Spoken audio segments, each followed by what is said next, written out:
आता जी संत बाळूमामा देवस्थानची जी 60 कोट्याची घोटाळ्याची जी चौकशी चालू आहे त्याच दरम्यान या ठिकाणी परत म्हणजे चौकशी चालू असतानाच एक नवीन घोटाळा झालेला आहे. त्या ठिकाणचं पुरावं आपण सादर करत आहे. मुरगुडमध्ये पत्रकार परिषद आपण घेत आहोत.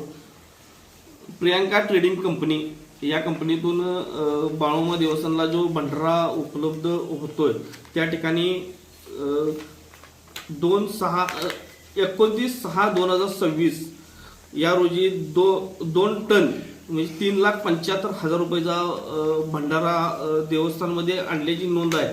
कारण हिची पोच देवस्थानला नाही आहे आणि 2/6/2026 या दिवशी 2 टन भंडारा 2,40,000 रुपये म्हणजे तफावत या ठिकाणी या बिलातनी तफावत दिसत आहे.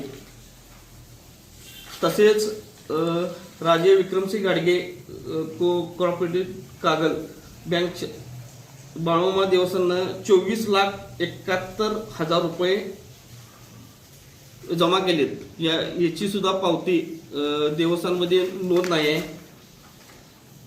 आजरा बँक मुदादिट्टा या ठिकाणी 22,24,250 रुपये ही सुद्धा देवस्थानमध्ये नोंद नाही आहे. राजाराम बापू सहकारी बँक लिमिटेड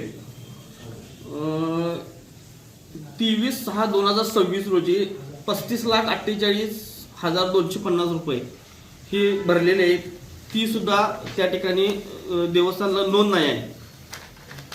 पुढचा विषय म्हणजे बकऱ्यांचा आकडा आहे बकरी विकलेली, कारण रुपये नोंद नाही आहेत. या जवळजवळ 5,000-5,500 बकरी विक्री उपलब्ध त्या ठिकाणी झालेली आहे, कारण त्या रक्कम नोंद देवस्थानमध्ये नाही आहे.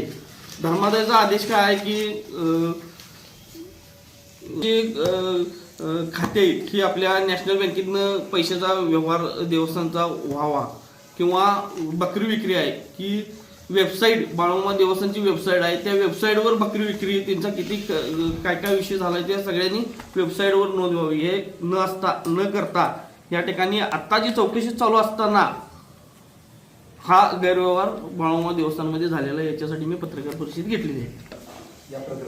या प्रकरणाविषयी संबंधित आदमापूर बाळूमामा देवस्थानचे अध्यक्ष, कार्याध्यक्ष आणि ट्रस्टी, त्याच्यानंतर ॲम्ब्युलन्सचे ड्रायव्हर आणि तेथील अधिकारी वर्ग यांची सखोल चौकशी नार्को टेस्ट विभाग नाही नार्को टेस्ट झाली पाहिजे. ॲम्ब्युलन्स ड्रायव्हर यांची चौकशी का झाली पाहिजे नार्को टेस्ट, तर त्यातून ॲम्ब्युलन्समधून पैसे बाहेर फिरवतात असं कानावर म्हणजे आलेलं आहे. याच्यासाठी ॲम्ब्युलन्स ड्रायव्हरांची किंवा ट्रस्टींची तिथल्या मेन अधिकाऱ्यांची चौकशी व्हावी. नेता या ठिकाणी समस्त धनगर समाज, समस्त हिंदू समाज आपण गोळा करून देवस्थानच्या समोर आपण उपोषणला अमरून उपोषण बसणार आहे. संदर्भात चौकशीची मागणी आपण धर्मादाय आयुक्त कोल्हापूर, बाळूमामा देवस्थान trust Adampur, Murgud police station Murgud आणि बुदरगड पोलीस स्टेशन बुदरगड यांच्याकडे आपण मागणी करतो.